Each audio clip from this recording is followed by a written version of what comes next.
আসসালামু আলাইকুম প্রিয় দর্শক, আশা করি সকলেই ভালো আছেন। 2020 সালে শুরু হওয়া রাশিয়া ইউক্রেন যুদ্ধের সমাপ্তি দেখতে চায় পুরো বিশ্বের শান্তিপ্রিয় মানুষ। গত 19 নভেম্বর ইউক্রেন রাশিয়ায় মিসাইল হামলা চালায়, যার ফলে দুদেশের মধ্যে প্রবল উত্তেজনা শুরু হয়।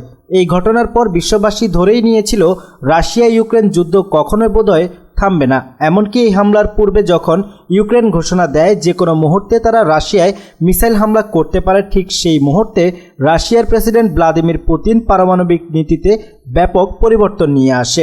সেই নীতিতে তিনি উল্লেখ করেন, যদি কোনো দেশের কাছে পরমাণু অস্ত্র না থাকে এবং সেই সাথে তারা অন্য কোনো শক্তিধর দেশের সাহায্য নিয়ে রাশিয়ায় মিসাইল হামলা চালায়, সেক্ষেত্রে রাশিয়ার উপর সেই হামলা যৌথ আঘাত হিসেবে বিবেচিত হবে এবং এর কঠিন জবাব দেয়া হবে।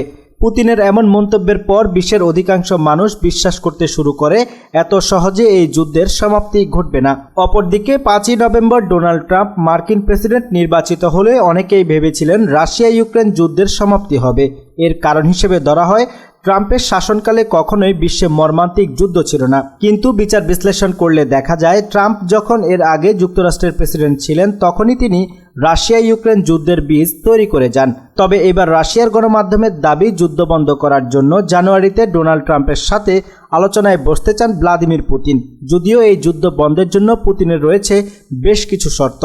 এই শর্তগুলোর মধ্যে প্রধান শর্ত হচ্ছে ইউক্রেনের রাশিয়ার দখল করা ভূখণ্ডগুলো নিয়ে বড় কোনো ছাড় দেবে না পুতিন সরকার। অপরদিকে পশ্চিমা সামরিক জোট ন্যাটোতে যোগ দেওয়ার ইচ্ছা ত্যাগ করতে হবে ইউক্রেনকে। এখন দেখার বিষয় যুক্তরাষ্ট্র সরকার বা ট্রাম্প সরকার এই শর্তগুলো বিবেচনায় নিয়ে যুদ্ধ বন্ধ করতে চায় কিনা, নাকি শর্তগুলো প্রত্যাখ্যান করে গত মেয়াদে যুদ্ধের রূপরেখা তৈরি করা ট্রাম্প এই মেয়াদে 16 কলা পূর্ণ করেন কিনা। ট্রাম্প প্রেসিডেন্ট হিসেবে শপথ গ্রহণের পরই বোঝা যাবে তিনি কি শান্তিপ্রিয় ছিলেন নাকি যুদ্ধপ্রিয় হবেন। অপরদিকে ডিসেম্বর পর্যন্ত যুক্তরাষ্ট্রের প্রেসিডেন্ট হিসেবে দায়িত্ব পালন করবেন জো বাইডেন। প্রিয় দর্শক, আজ এখানেই শেষ করছি। সবাই ভালো থাকুন, সুস্থ থাকুন। দেখা হচ্ছে পরবর্তী ভিডিওতে। আল্লাহ হাফেজ।